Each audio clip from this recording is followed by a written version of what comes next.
پھر ان کا ہاتھ یوں دکھا کے فرمایا کہ بچوں کو حلال کھلاتے ہوئے حلال حلال حلال، رشوت، سود، چوری، ڈاکہ، حرام یہ نہیں، حلال۔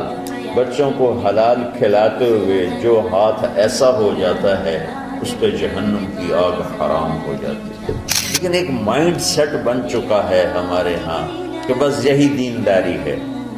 مکمل دینداری بنتی جب اس کے ساتھ دنیا کے معاملات اور اخلاقیات درست ہوتے ہیں، پھر جا کے وہ مکمل دین بنتا ہے۔ اچھا، جس نے ان 4 شرطوں کے ساتھ دنیا کو کمایا تو کیا ہوگا بھائی؟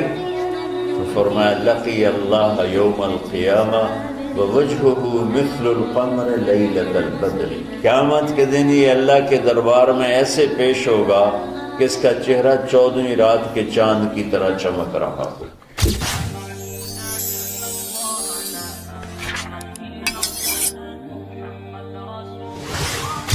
من طلب الدنیا حلالا، جس نے دنیا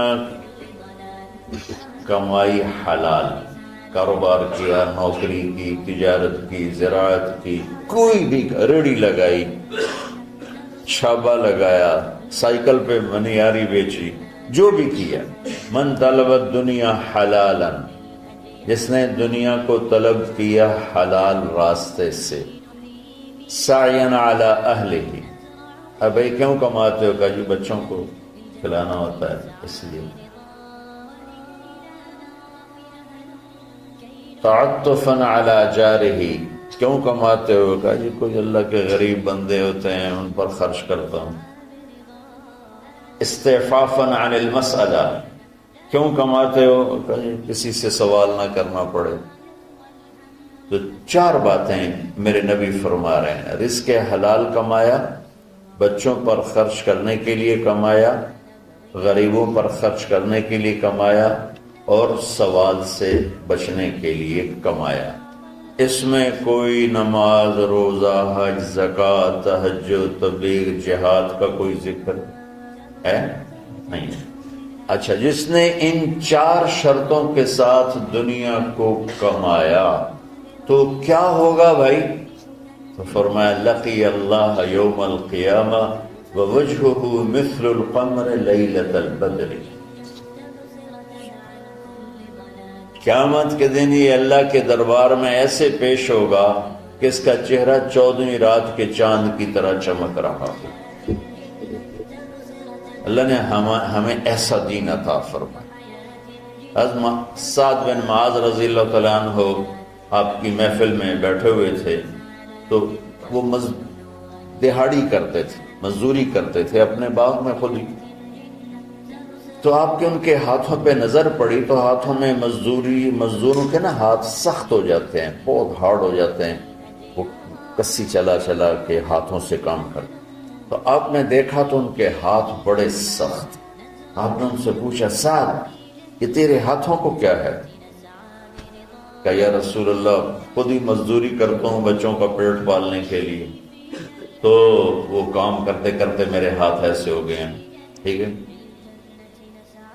تہجد پڑھتے پڑھتے میرے ہاتھ ایسے ہو گئے ہیں، ذکر کرتے کرتے، روزے رکھتے رکھتے، حج کرتے کرتے، عمرے کرتے کرتے، یہ بہت بڑے اعمال ہیں، میں ان کی کوئی تضحیق نہیں کر رہا ہوں، نفی نہیں کر رہا ہوں، دین کے کسی عمل کو چھوٹا نہیں سمجھنا چاہیے، لیکن ایک مائنڈ سیٹ بن چکا ہے ہمارے ہاں کہ بس یہی دینداری ہے۔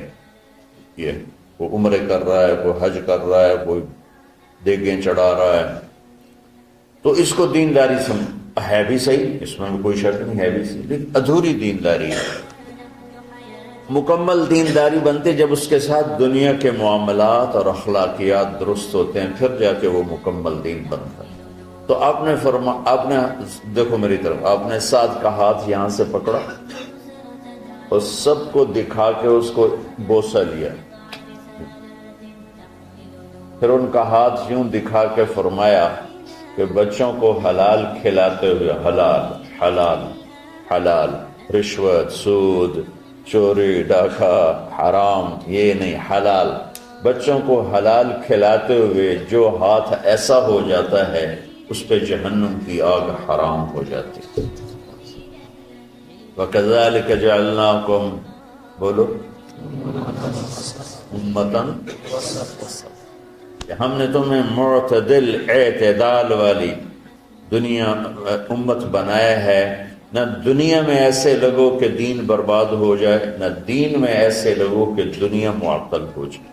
اس لیے میں نے ایک حدیث پڑھی تھی، آپ نے فرمایا کہ دین میں غلو سے بچنا۔ غلو مطلب کہ اس طرح لگنا کہ بچوں کا پتہ نہیں، بیوی کا پتہ نہیں، گھر کا پتہ نہیں، کام کا پتہ نہیں۔ یہ عیسائیت میں تو بزرگی ہے، ہمارے دین میں بزرگی نہیں ہے، یہ انتہا پسندی ہے۔